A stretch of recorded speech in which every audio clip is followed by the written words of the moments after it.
to our big conversation now. And joining us in studio. You know, Ghanaians are particular about certain subjects. Over the past 8 years and more, I mean 10, 12 years, this issue about the fight to protect the environment has been major. Last year, residents of some part in some part of Cape Coast could not have water because Ghana Water said, we cannot process the water coming in.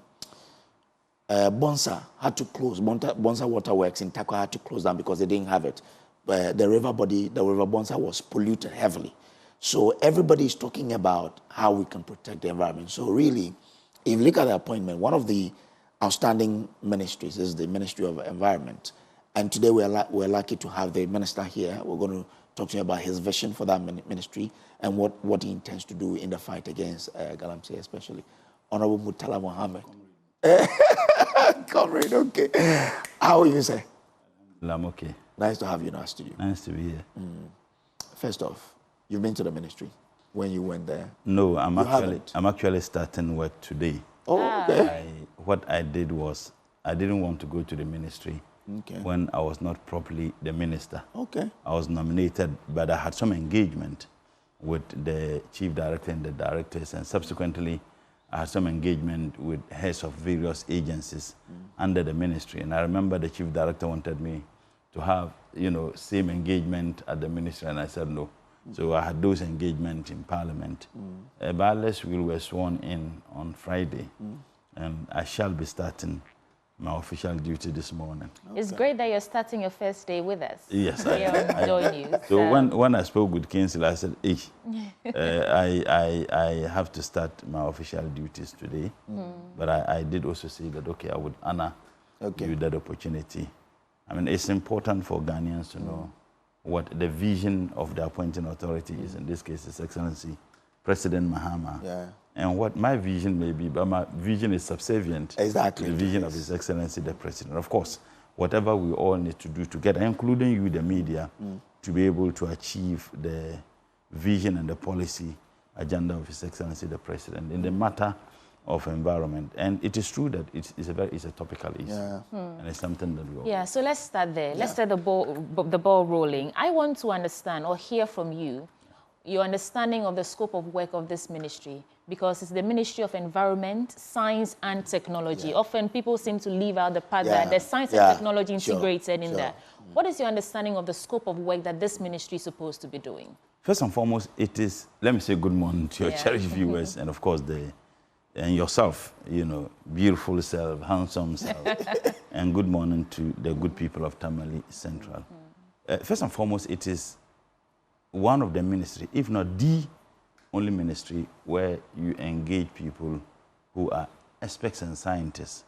I do understand that almost all the agencies, what they do is purely science. And I remember when I had an engagement with the various agencies and were asked to do self-introduction. Anybody who introduced himself would say, Professor this, Professor this. So at the point, I was referring to everybody as Professor. Right. And I remember one of the agencies, I referred to the gentleman as Professor, and he says, no, I'm not a professor. And I said, I thought everybody here is a professor. So I understand that I'm coming to be working with scientists and profoundly technical people. And I told them, and I would reiterate the same, I won't be an Inselberg on the way of them. I would allow them to have the free hands to do that which they were trained to do, as long as whatever they do is in line with the vision of His Excellency the President, the policy position of the government. So that is the first statement I will make on this matter. It's purely scientific ministry, where you have an interface between, academia and industry and politics. So you have these three, blend together. So that is the understanding I have. And if you look at the agencies that are one, and it's true that it's like the full course is always on the environment, excluding the science and technology aspect. If you listen to the president when we were sworn in, he said, Dr. Murtala, you have an enviable, task or responsibility. I mean, everybody would not want to be given such a huge responsibility, taking into consideration, it's not just a national, a global cry for us to protect our environment, even though there are some presidents who are climatic, pessimists, they don't believe that climate change is something that is affecting us. So I do understand. So the environment is an aspect of it. The science and technology, for me, which is very critical, if you want to propel our economic growth and development, we need to focus on that. And the STEM, if you listen to my vetting, the STEM education is something that I want to look at seriously, to see how we can incorporate STEM education at all levels of education. It seems to me that except those who are in that STEM program, we need to have the education of science, technology, and engineering at all levels. You don't necessarily need to be a science student to have some understanding of science, technology, and engineering. If we can, we already have something like that in our curriculum. We have science and we have some aspects of science integrated. Good, everybody does integrated science. But if you look at the STEM, you're looking at science, technology, engineering, and mathematics. So engineering and technology are missing. Yes. Okay. Apart from those, and even if you look at, it's a core subject. Yeah. Integrated science is a core subject. Now, if we can have this, incorporate that at all levels of education in our curricula, that would also help. Yeah. Because if you have some basic understanding of engineering, of technology, it helps. Assuming you take me, I'm a political scientist. I don't have any background of technology or engineering, maybe except when I did planning. Now, but if you look at, if I had that, or you had that, I don't know the course you did, or you also had that education, it helps in all areas you find yourself. So that is one thing I want to look at, so that in working in collaboration with other ministries and agencies, so that we can see how we imbibe that. The other aspects of how we can position our technology as a state to be able to catch up with the rest of the world, if for nothing at all. Basic things that we spend a lot of money importing as a state. If we're able to advance in our technological growth, we may be able to avoid some of those things. Look, spanners or nuts, we still import them. We have the capacity to do that. And the ministry is having, a project, retooling center in the fundraising sector, where we develop those. It's about 95% complete. We need about 249 million Ghana cedis to be able to complete it, such that monies that our brothers and sisters at Obusokai, they spend millions of Ghana cedis importing them every year. They'll be able to buy them here. How do we develop technologically to be able to change the way we engage in agriculture? Look, I complained on this your platform last year, how birds, in fact, ravage our farms. I farm, I'm a huge rice farmer. Okay. And the birds ravage, you have about 100,000 or 20,000 birds getting to one farm. And within 30 minutes, the entire farm would have gone. Other countries have been able to come out with some basic technological ways by which the birds can be driven away. Why is it that we are not able to do that? What kind of technological advancement or growth can we do to be able to solve some of these petty problems? So will we see some sort of solution in this area? Yes, within your tenure? We will. And you see, unfortunately, we've been working in silos. That has been the bane of Ghana and many developing countries. We are supposed to be working together, either ministries or agencies. The interlinkages are very, very expensive, are very, very important. One, it reduces, duplicity. It reduces cost. You can find one ministry running a program. You find another ministry or agency running a similar program. The state will spend money in doing the same thing 2 times. If you have these interlinkages that exist between and among ministries and agencies, 1, it would have reduced duplicity. 2, it would have reduced cost. And the monies the state otherwise would have spent and doing the same thing at 2 different ministries or agencies, they could use that money in doing another thing that will help ensure the benefit of the people of this country. Environment is a challenge. I mean, galamsey is a major factor. And the president said that I have an enviable responsibility of working with other ministries and agencies to see how we can stem the tide of the ravaging of our environment in this country. It's a huge responsibility. Right. But I think that we need the political will to be able to do that. And I have no doubt in mind that if you look at the vision and the directive His Excellency the President has given, we shall do our possible best to stem the tide. Okay. We will take it one by one. But as you start work today, what will be your preoccupation in the first few months in office? You've enumerated quite a number of things you want to do. But as you go there, what do you want to do in the first few months? First and foremost, I indicated at the vetting, I want to have auditing done of the destruction of the environment by our own activities. And I say this because the World Bank sponsored a program that Minister of Environment, Science and Technology undertook some time ago on water bodies and our forest, the destruction, quantifying how much the state is losing as a result of such activities. And you know what it was? It was about 10% of our GDP. Oh. Yeah, 10%. And that is just the water bodies and forests. How about other things? And these are things that I intend to do, to take a national audit. Are you saying there is no comprehensive report as you speak on the state of devastation that our environment I've just told you that the auditing, that the research Bank, that was done, yeah, focused on only just the water forest bodies, and the yeah, water body. I want to take it a step further. Okay. Once we are able to have something to work on, this is the state. 10% of your GDP being lost as a result of these activities. If the state decides that, okay, we'll provide you 5% to be able to curb this, you would have been saving the state about 5% of the GDP being lost. And we want to take it further. I also indicated, and this one was misconstrued as if I was having an intention to target, Zoom Lion. And I remember a gentleman wrote that. I said, look, there is, absolutely, we need to demonopolize, waste management in this country. I want to understand you. So tell me, what is the problem with monopolizing? I know there are issues with Zoom Lion and they just want... Are you comfortable with the way waste is managed in this country? I don't think you are. If you were, we wouldn't all be complaining that the bigger cities are crying others are very dirty. We need to engage the local governance structures. We need to engage SMEs, small and medium enterprises, to be participating in the management of waste. Look, I served in the Public Accounts Committee in the last Parliament, and your station carried a lot of stories about how resources that otherwise were supposed to be used for the purposes of, cleaning the environment and managing our waste is not being used judiciously. I think the biggest challenge people have with the way the waste is managed in this country is, one, value for money. We have had this time without number. Two, efficiency. And I mean, if we're that efficient, I don't think that we would have been complaining about some of this. That is not to say the private entities who are already engaged in it are going to be targeted. But it ought to be demonopolized. Monopolized breeds competition.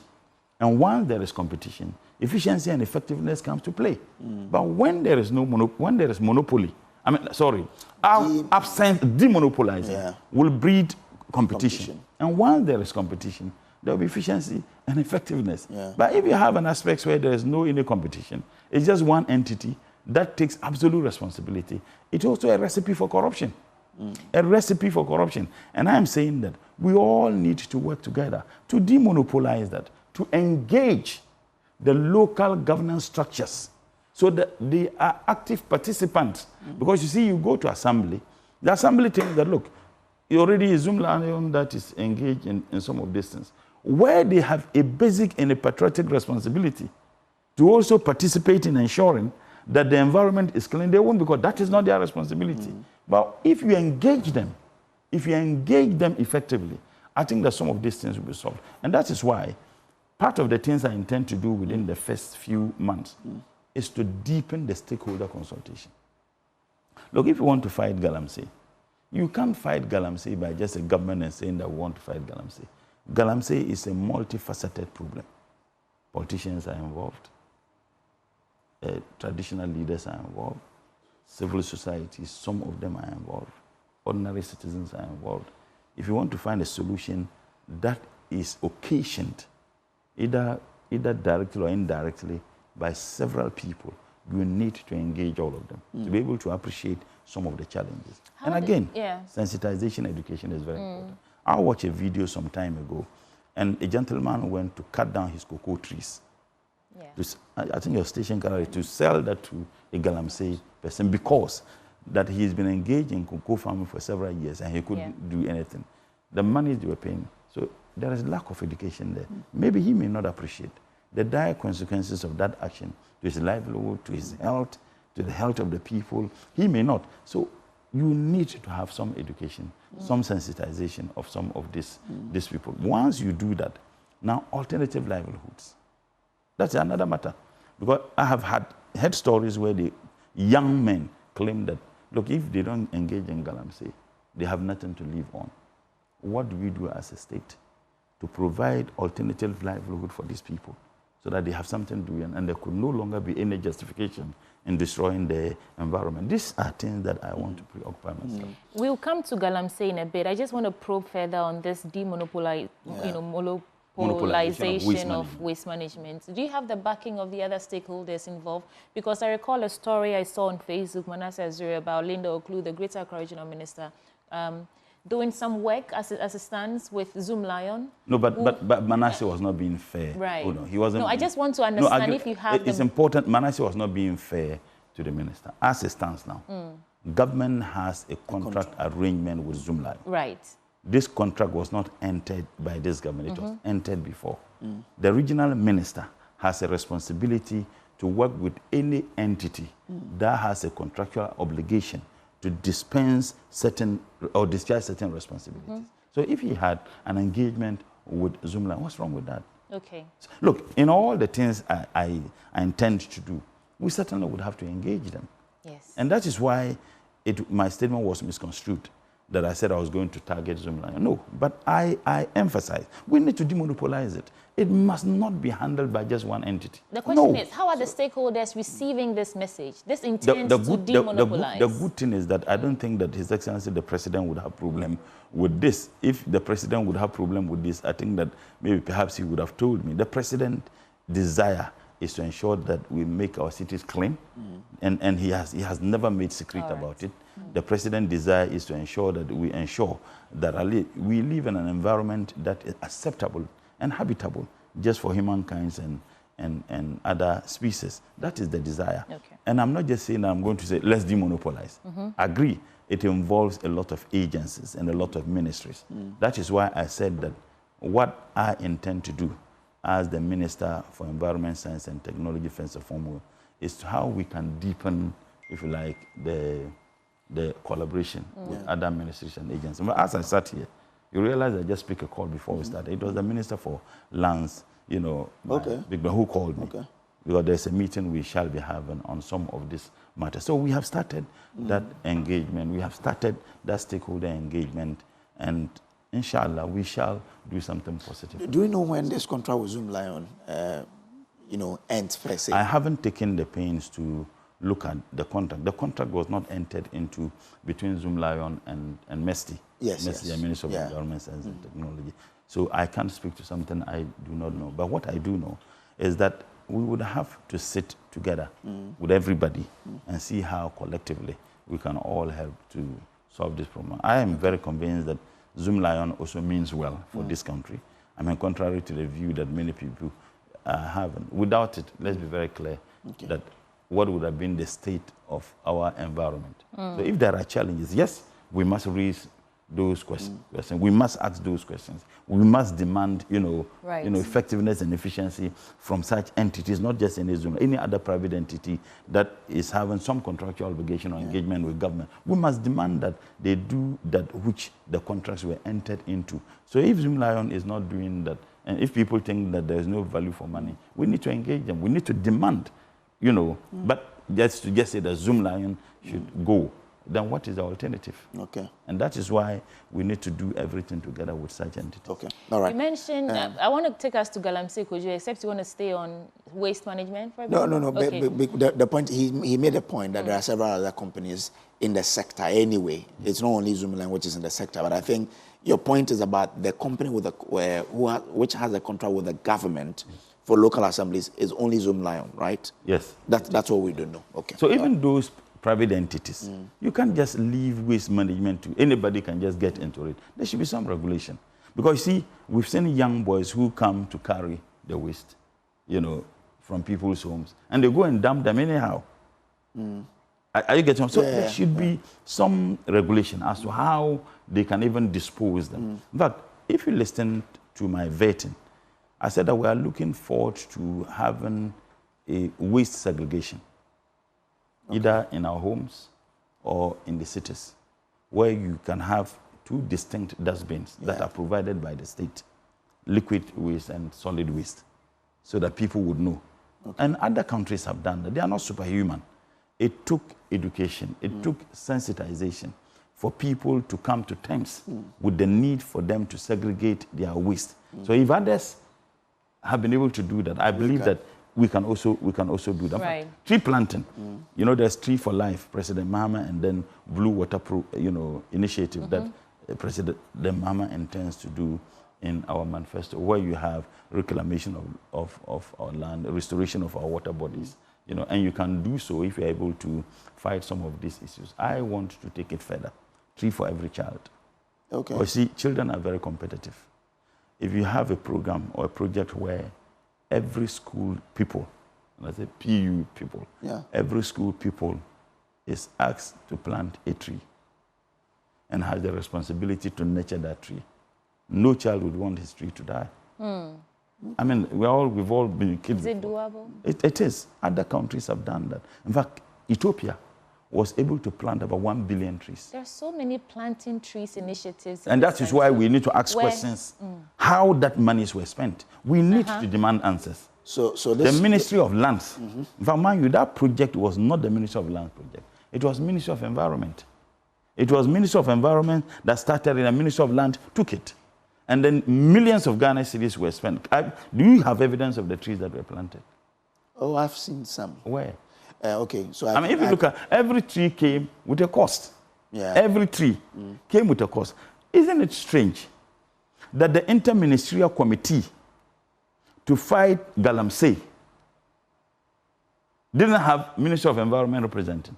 When Professor Frimpong Boatin, who was the leader of the Interministerial Committee, when he started speaking out and he was booted out, they never involved the Minister of Environment, Science and Technology. Galamsey is an issue because it affects our environment. In fact, during your VET, you made that argument that it should be your ministry that handles of galamsey course. And not the Ministry of Lands and Natural Resources. You know, initially it was the Ministry of Environment, Science and Technology which was leading. And that is how it's supposed to be. Galamsey is an issue because it affects our environment. Okay. The ministry clothed with the legal responsibility to fight, to protect the environment. It's not Ministry of Lands, it's the Ministry of Environment. As a matter of fact, the EPA is under you. Yes, as a matter of fact, there have been a lot of allegations of culpability against the Ministry of Lands, rightly or wrongly, as a result of... So why would you ask the same ministry to lead the fight against galamsey? Okay. So that is the point I was making. That is not to say that Ministry of Environment is going to work in isolation. You certainly would have to work with other ministries. One, Ministry of Lands, one, Ministry of Defense, Ministry of Interior, Ministry of Local Government and Rural Development and Chieftaincy. You need to work. And that is why I said earlier, what I intend to do in the few months is how we can deepen the stakeholder consultation and engagement. Okay. How we can craft educational, programs to sensitize and educate people the need for them also individually to take up that patriotic duty to ensure that collectively we all protect our environment. But of course, the state must take the lead. So it's a multifaceted issue that needs the hands of every single minister. But the proper ministry to handle it is the Ministry of Environment. Talking about, the environment, galamsey is not our only problem. No, I mean, as for galamsey, we'll come there because there's a huge issue we need to get the... I read an article from the Herald or the Guardian, I think, about how microplastics have been found in a human brain. And it begs the question, do we have a ban on plastics in Ghana? And I actually had a conversation with Professor Kluche, and she mentioned that they're going to be fading out plastics. They'll start from the supermarkets, go to the airports, and eventually we may never have to use plastic anymore. As a matter of anymore. fact, there's a law. For clarity, what is that law? That bans plastic use. Not plastic use. Okay. There is a law that regulates how we dispose some of such. But you see, the demand is that we should ban plastic waste. That is the demand. Because do we have a policy or a law like that? Not necessarily, because other countries have done that, Rwanda. But the question is, if you ban it now, do you have an alternative? What will be the socioeconomic impact of such a ban on the economy, on livelihood? And that is why we need to focus on, one, fashioning out policies to ban them, alongside with coming out with alternative means by which we can do our packaging and others. Like paper bags and paper bags. We have reusable containers and those things. So we can do that. And I did reiterate, you know, same when I was being vetted. And there are a lot of funding sources. As I talk to you, we're engaging some people to see how we can seek such funding internationally without necessarily depending on the budget. And if you're able to do some of those things, it will help. Carbon trading. Carbon trading is one means by which you'll be able to do that, where you engage in an activities that will restore, reclaim your land, restore your water bodies, and then you are paid monies because some are buying the processes that you are doing. And by doing that, one, you'll be protecting your environment, at least nationally, even though globally the activities of those who are paying are indeed affecting the global environment. But you'll be protecting your environment. You'll also be creating the needed jobs for the teeming unemployed youth in this country. And these are some of the issues we shall be looking at. So do we have a period within which you work on this? I don't want to give periods. I don't want to give timelines, because if I give periods and timelines, you would have a duty to hold me up. This thing is fluid. This is something that is unpredictable. But one thing I can say, that we mean work. I wanted to ask, because, you know, I have delivered everywhere I went. We've spoken about, I wouldn't deliver. We've spoken about the ban on plastic long ago.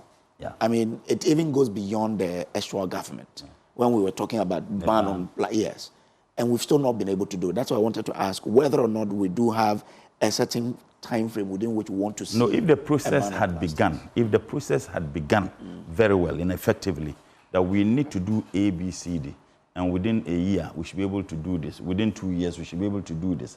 You can't just come out and say we are banning plastics. Okay. Then the question is, what is the alternative? How would we survive without the alternative? So if indeed we had, and I know that something had been started, but maybe the speed at which it ran was not encouraging. We need to expedite action on some of those things. Rwanda didn't just come out to ban. Rwanda, indeed, they put in a well-comprehensive policy, you know, that geared towards engaging the private entities, you know, the state subsidizing, you know, giving tax-free holidays to those who engage in such things. Once you do so, then you get to a stage, you may not be 100%. You get to a stage, you can, you know, we can now gradually beginning to ban, you know, plastic weights. But if you just come out and say we are banning it, I mean, there will be chaos. There will be chaos. But if we begin to do some of those things to help, like GMO, genetically modified organisms, some say genetically modified food, there have been some concerns that it should be banned, that we shouldn't use it. That's what. But the question is, what will be the state of food security without GMOs? Without GMOs. So what's your position on it? Let's discuss we have one of the agencies under the biosafety, you know, authority, under the Ministry of Environment, Science and Technology. They have now have evidences, and there are mechanisms in place to assess whatever food that is generated through GMO, to certify, to say whether we can indeed consume this food or not. And for me, that is the safety net that is being provided. So any food that is supposed to be imported into this country, they're able to assess it through scientific means, and they can make a very conclusive position as to whether it is wholesome or safe to use this or not. They have been able to do that. And for me, that indeed brings about, you know, a cure to the fear that many people would have otherwise, you know, had. Do you think the problem is a fear? Because there are farmers who formed associations who are vehemently protesting the use of GMOs. Yeah, but the protest, the protest should be anchored on something scientific. Right. So I'm just drawing out a point that if you do find out that GMOs are, you know, we can consume it without any harm to us, would there be some sort of reorientation for these farmers to understand that it's also in a bid to be secure? Look at food security. That is why we are introducing Not all GMOs may be healthy for human consumption. That's why I'm saying that agency is taxed with the responsibility, and they have the capacity, you know, scientifically and technologically, to be able to assess any food which is generated through GMO, and be able to advise government and the citizen of this country that, look, you can consume this food. It's not there are some GMO food that may not meet their standard. And therefore such, they will tell us, no, we can't consume this. And the state would have to take the responsibility to prevent such from being used or imported into this country. But those they have certified and cleared, and with scientific evidences that, look, we can consume this food without any problem. Look, it will be the desire of all of us to avoid GMOs entirely. But what do? Do we have alternative? So in the interim, it is important we have an agency that assesses the food, organisms that are brought into this country through GMO, and be able to advise appropriately whether we can use that or not. Maybe as we work towards, but unfortunately, it seems to be the order of the day. Everybody now engages in such, even the seeds. Yeah. And I think that has been the concern. Exactly. The seeds, the farmers, yes. People think that the seeds are also genetically modified. So if it has reached a stage, fertilizers that we use, there are some who would not even add fertilizer to their farmlands. Do we have enough land? What would be the yield or productivity if you do not add fertilizer? If you plant food without fertilizer, there are some, they will do anyway. Yeah. Soybeans doesn't need fertilizer, but maize, rice, they need fertilizer. If you don't, you do. But what will be the yield? And what will be the consequences of the small yield you have gotten to the larger, food security or food need of the people of this country? And I think that these are some of the challenges that we encounter. Well, one of the concerns of the farmers had to do with the fact that when GMO seeds are brought, anytime they have to fall on the same company they cannot cultivate the seed themselves like we do. That's the and what we are looking forward to doing.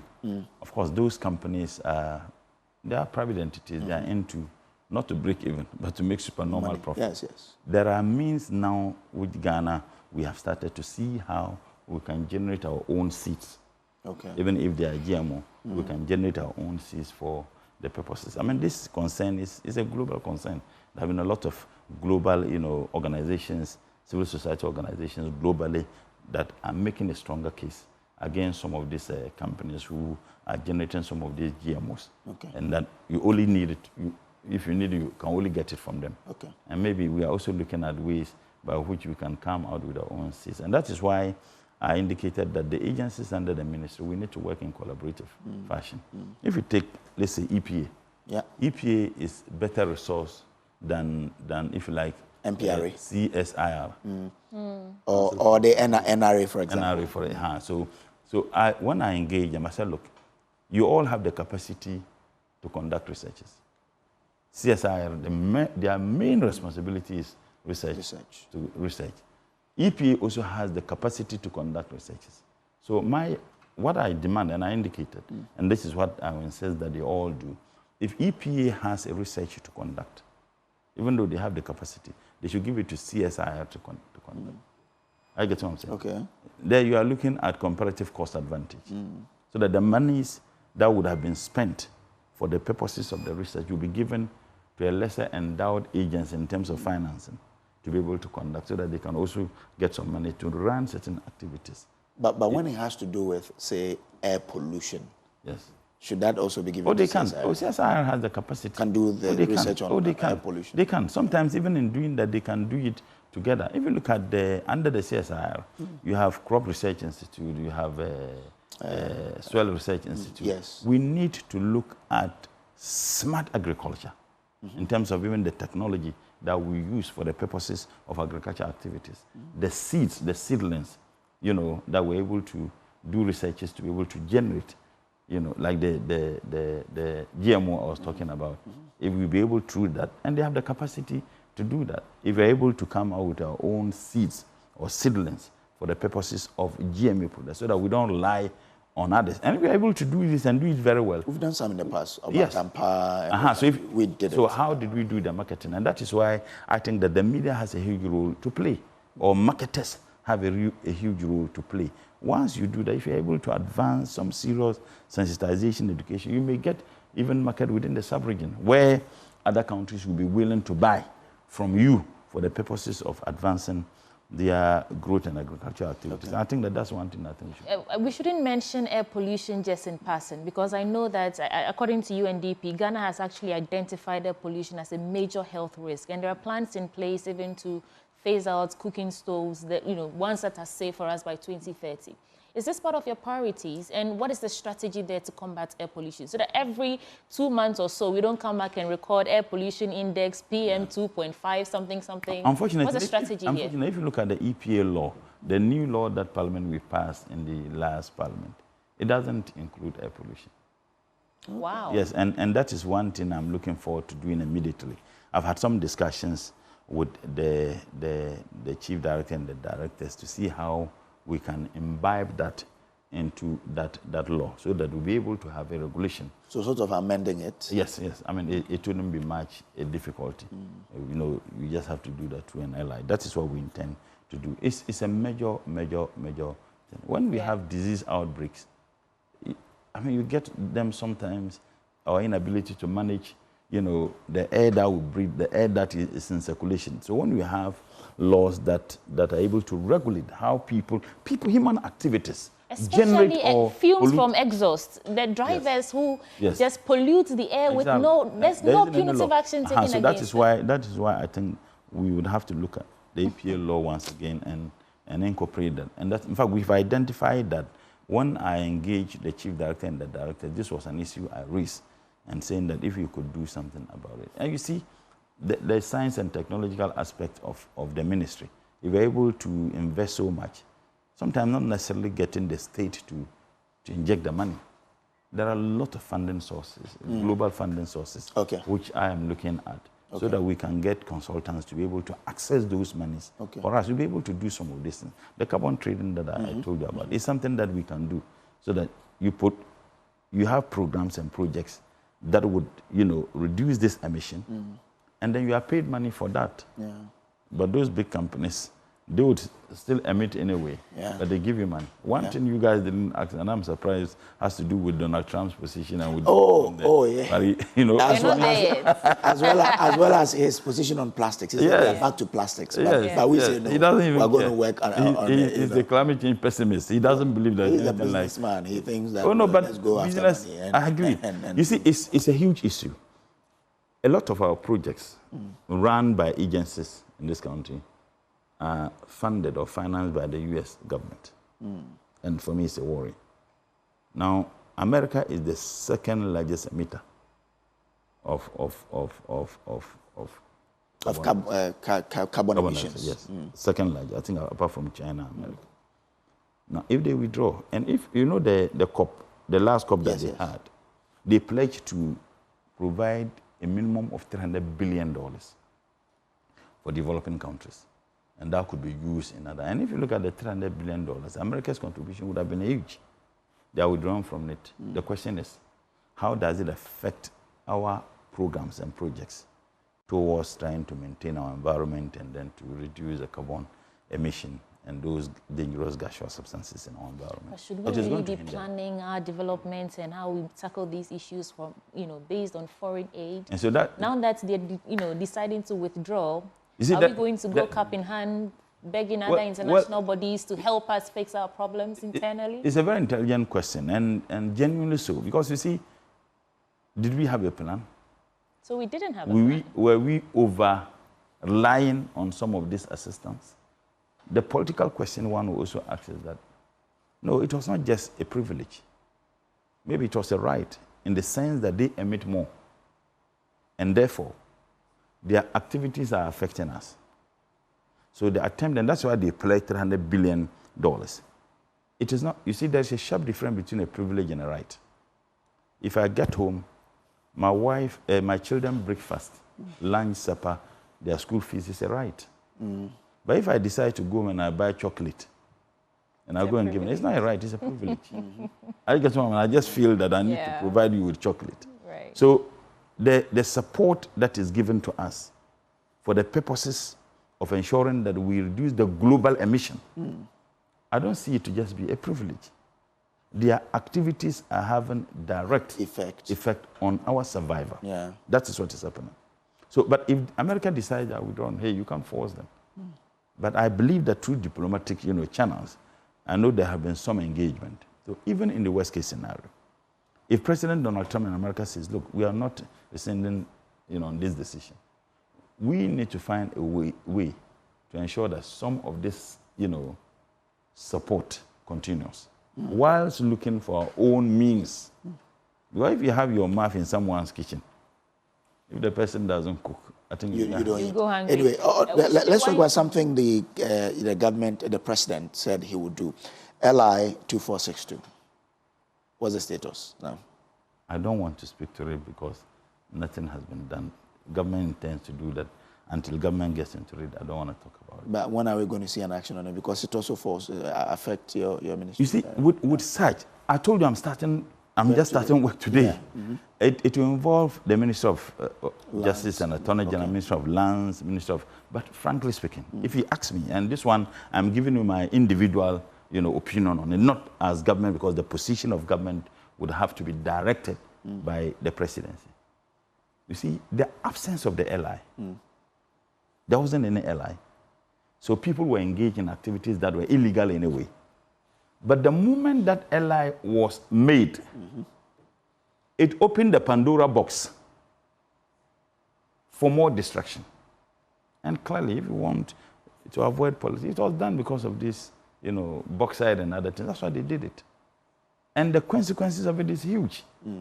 So if you make laws, human beings, sorry, if I say men, you ask me why I'm not gender sensitive. Human beings make laws for themselves. Yeah. So when the laws are not serving the purpose for which they were made, it is proper that you review them or you take them out completely. Now the question is, when we didn't have that LI, what was the level of destruction of our water bodies and our forest? It was minimal. Now you have the LI now, and it is worse. Does it worth keeping it? No, I'm asking. Yeah. It doesn't. Yeah, it doesn't, yeah. And the previous government did that because they wanted to create an opportunity for such companies because of this. You are part of the process. You are part of the parliament. I was against it. We were against it in parliament. And our position was very clear. They went ahead and did what they were doing. Now, the president has assured that he's going to repeal it. Yes, it ought to be repealed. But if you ask me the state of it now, I'll not be able to tell you this is the state. Because, the government is... You see, it's interesting. You interviewed, I don't know what, one your TV station, interviewed a gentleman, this so-called expert, and asked the man what President Mohammed has done within the first 100 days. And so, because of his experience as a former president, he should have been faster. Can you imagine? How ridiculous. That he has gotten his ministers in record time. We have never had that. A lot of the things President Mohammed said he was going to do within 120 days. Some of them he has already achieved them. We still have about almost 20 days. Yeah. And then they bring in an expert. And he says that he should have moved faster than he's moving. It's ridiculous. And the excuse you have more than 20 days because the 100 days. That's what I'm saying. Right? I'm saying that he has achieved virtually almost all the But when will we see the water bodies taking shape? Look, you can't corner me to give timelines. No, I'm saying that I've just told you, I've not even started work. And you're asking me, when are we going to see the water bodies taking shape? Yes, because it's a very important issue to all of us. Even if Archimedes rises from his tomb, something that is fluid, something that you are going to do, engaging, and the one thing I can assure you, by the next 4 years, the story will be entirely different. So if it happens within the next 6 months, the next 5 months, you Christians will say hallelujah. Is that not it? Yeah. But I'm saying that it won't be the same. Look, the people of this country gave President Mohammed that resounding victory because they believed in him. And whatever he promised you were going to do, inshallah, shall be delivered. Look, I think, as part of even the stakeholders, religious leaders, I'm a Muslim, even though I attended mission schools, I did Bible knowledge, and I tell people for one academic year in Lagos. If you read Genesis 2:15, what God says about the earth, that he created man and put the man on the earth, and that he shall be the successor, okay, to protect the earth. So God himself is admonishing us that we must do everything possible to protect the earth and its complement. If you read Quran chapter 2, verse 30, there is a surah we call Baqarah. Once again, Allah, God here, admonishes us to take care of the environment, that we are the successors of the environment. Now, if you look at Islamic position on even trees and the environment, the Holy Prophet in what we call the hadith or the sunnah. These are the sayings and the practices of the Holy Prophet. He said, even in war, do not cut down trees. Okay. Yes, even in war, where you have become victorious, you conquer, don't cut down trees, don't burn trees. So it tells you the sacred role of the environment and the need for us to protect.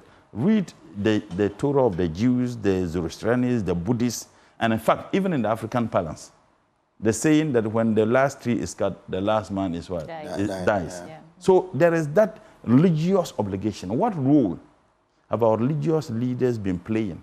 Oh, I think we saw the Catholic, that rejected that if you are involved in illegal mining, they will not take your money. Was it the Catholic Association? The Catholic embarked on this demonstration last year, vigil. That is fantastic. But what I'm saying, that is fantastic and that is commendable.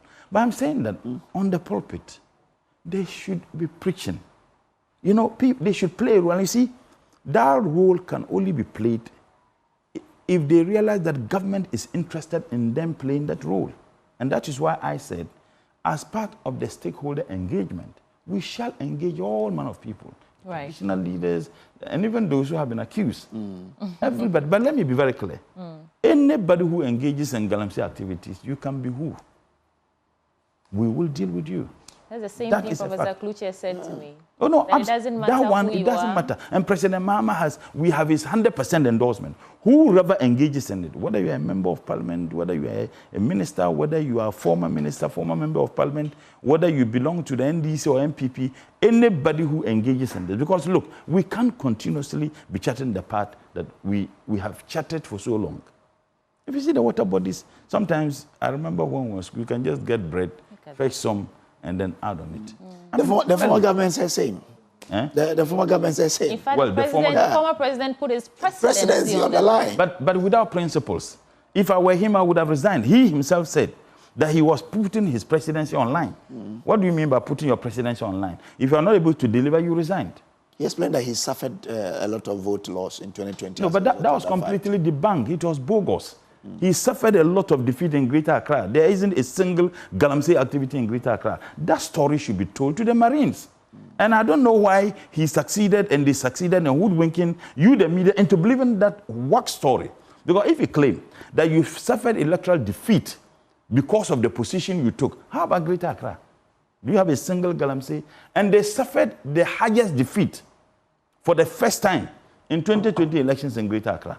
Right. So what are they talking about? So we please, have to go. That story be told to the Marines. Let's do one last politics before we go. I've read that you've been criticizing. Just a second. The politics. I want to ask him what he thinks his biggest legacy will be after his tenure at the ministry. My biggest legacy will be to work to achieve the vision and the policy position of His Excellency President Mahama as far as the Ministry of Environment is concerned. And by so doing, tackle galamsey, by so doing, ensuring that we have innovative ways of, solving some of our problems and reducing our dependency on many countries on basic technological advancement that we have the capacity to be able to do. Okay. Right. If President Mohammed's vision is achieved, that will be my legacy. That will be your legacy. Did you say this? We want to exercise that patience to a level that the people of this country will say enough is enough. There are too many clowns in the NPP. The NPP seem not to have direction. They seem not to have leaders. Anybody can do what he or she likes. First question, 2 questions, but the first one, did you say this? That there are too many clowns in the NPP? Well, I have said many things, but I didn't just say, I remember I granted an interview to a sister. This was about 4 days ago. Yes, a sister media house. Yeah. And what I said was that, these days clowns are rarely found. But you can find many from our friends in the minority. No, across the aisle. Right. So the question clearly, is, what? The way we are seeing our democracy unravel, the way the minority is holding your feet to the fire at every point. We saw that chaos that happened. They are not holding our feet. They are not holding our feet at every point. They were being chaotic. They were being reckless. Look, let me be very clear. Well, maybe let me just land the question and then you can use it as part of your response or reflection. Is it not theirs to use? Is it not their position as opposition to critique everything that you do just to make sure that you don't have a holiday and you're just doing everything you want? I never knew it is theirs to break tables and break chairs. Aside the violence. And anybody who engages in that is even worse than a clown. Anybody who engages in breaking chairs and taking tables and throwing, is it acceptable to in our democracy? Isn't that a criminal act? Maybe perhaps I should have used that word. Which word? You need to help me. No, you say you have. Well, I'm saying that if you tell me that they are holding us to our feet, that is not democracy. When we have tables being taken, throwing left, right, and center, what? Look, and I remember in the last parliament, when we even had equal numbers, whenever we disagreed, and we realized that they were pushing something which we disagreed, we honorably, decently will walk out. But because they don't have the numbers, they decide that we are not going to walk out. We are not going to trigger the constitutional responsibility or rights within the constitution and the standing orders by walking out. They have resolved that we are going to remain and will make proceedings ungovernable.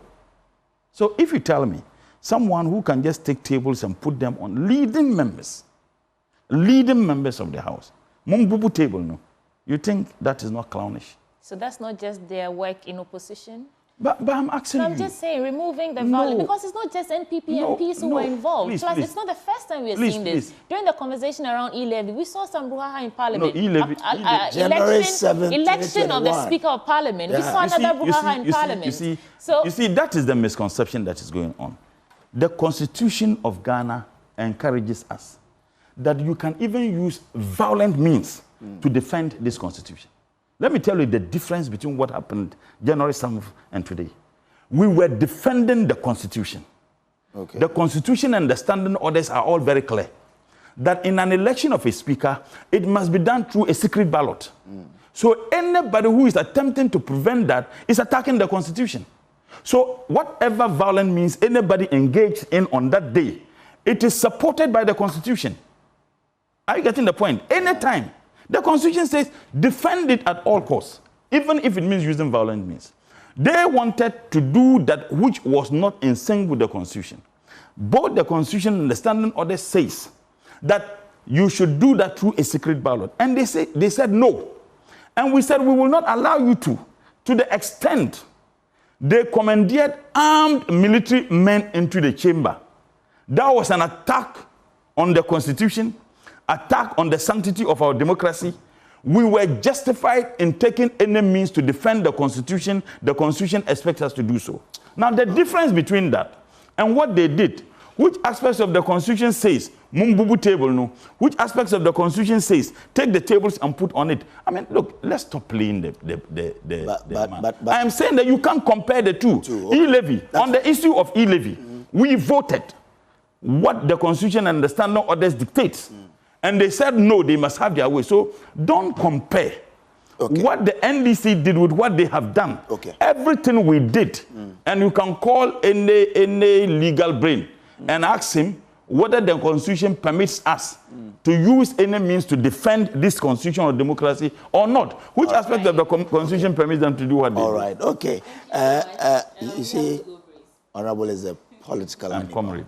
See, okay, comrade is a political. You see how he sprang into action when the politics bit came up. Yeah, but no, because I've heard that time beyond number, and people try to compare it. They are not comparable at all. Yeah. We wish you all the best as you go. I appreciate it. We hope that there will be regular interaction between us, so we can go with you and to see the progress that the ministry is making. Absolutely. We wish you all the best. Sir. I appreciate it. Yeah. Thanks. Comrade Murtala Mohammed is Ghana's Minister for Environment, Science and Technology. And he has been having a chat with us. We're grateful to him. But yeah, before we go, there's there are pieces of information that is so important we have to bring to you. We'll tell you about Medicas Hospital, and then we'll also tell you about Solar Mates. You know, Medicas Hospital is a modern health facility built with your recovery in mind, spacious wards built with your children's recovery in mind. And you can locate them at number 10 Kingscho Street at Ashalibuche School Junction.